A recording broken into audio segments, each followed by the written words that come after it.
আসসালামু আলাইকুম সম্মানিত দর্শক, আমরা জানি বিগত ফ্যাসিবাদী সরকার শেখ হাসিনার ধ্বংসের কারণ, তার ধ্বংসের যে সমস্ত কারণ তার মধ্যে একটি উল্লেখযোগ্য কারণ হলো সে মানুষের অধিকার হরণ করেছিল, মানুষের বাকশক্তি নষ্ট করেছিল।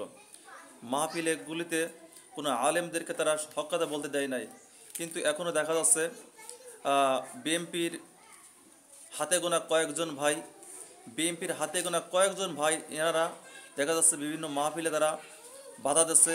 হক কথাগুলো আগের মতন সেই বিগত ফ্যাসিবাদী সরকারের মতন তারা হক কথাগুলো বলতে দিচ্ছে না। এতে করে কিন্তু বিএনপির মাঠ আরও নষ্ট হচ্ছে। এই জন্য আপনি যে হক কথাগুলো বলতে দিচ্ছেন না, আপনি কি জানেন আপনার নেতা আপনাকে কি বলছে? আপনি তো বিএনপির একজন নেতা হতে চাচ্ছেন, কিন্তু নেতা হতে গেলে আগে নেতাকে মানতে হয়। শুনুন আপনার নেতা কি বলে, আপনার নেতার কথাগুলো খুব খেয়াল করে শোনেন, এরপরেই না আপনি মাহফিলগুলোতে আপনি বাধা দেন। কিছু সহকর্মীর মনে 5 তারিখের পরে একটি অদ্ভুত নতুন একটি অনুভূতি এসছে। কি মনে হচ্ছে যে আমরা বোধহয় সরকার গঠন করে ফেলেছি। প্রিয় সহকর্মীবৃন্দ, আমরা সরকার গঠন করিনি, আমরা এখনো বিরোধী দলই আছে, বিরোধী দলেই আমরা অবস্থান করছি, বা আমরা অন্তত যাই হোক সরকারি দলে আমরা নেই বা সরকারে আমরা নেই।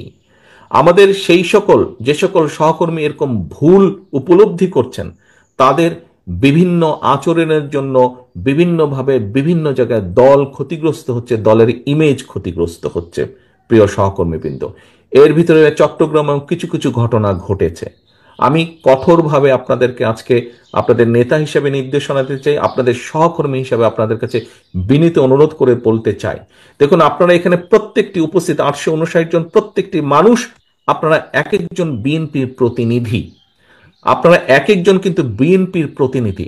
আপনার এলাকায় আপনার যেখানে আপনি থাকেন, যেই যতটুকু জায়গা নিয়ে আপনার পরিচিতি, আপনাকে প্রত্যেকটা মানুষ আপনাকে চেনে বিএনপির একজন কর্মী বা বিএনপির একজন নেতা হিসেবে।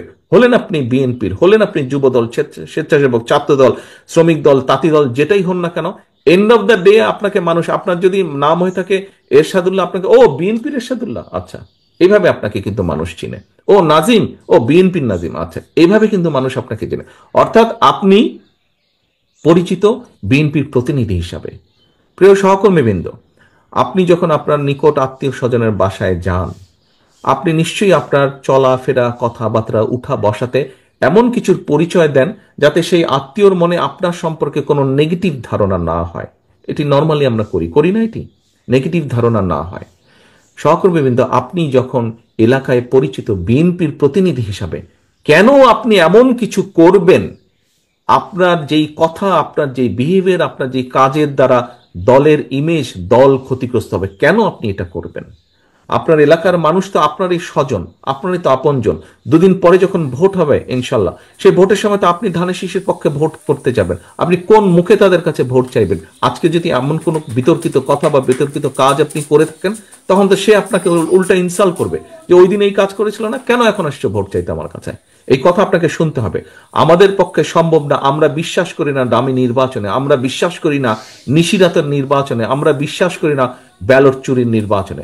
আমরা বিশ্বাস করি জনগণের কাতারে। একজন নোয়াখালীর একজন বোন বলেছেন কিভাবে এই দেশের মা বোনেরা বিএনপিকে ভোট দেয়। আমরা সেই ভোটে বিশ্বাস করি যেখানে মানুষ লাইনে দাঁড়িয়ে নিরাপত্তার সাথে স্বচ্ছভাবে, স্বাধীনভাবে, মুক্তভাবে, ভয়হীনভাবে ভোট দিয়ে যাবে। আমরা সেই নীতিতে বিশ্বাস করি, এবং সেটি যদি অর্জন করতে হয়, আপনাদেরকে আজকে কিন্তু অনেক কিছুর পরিবর্তন করতে হবে। উঠা বসা, চলাফেরা, কথাবার্তা আপনাদের পরিবর্তিত করতে হবে আপনাদের নিজেদের। বারে বারে আমি বলছি, জনগণকে সাথে রাখুন, জনগণের সঙ্গে রাখুন।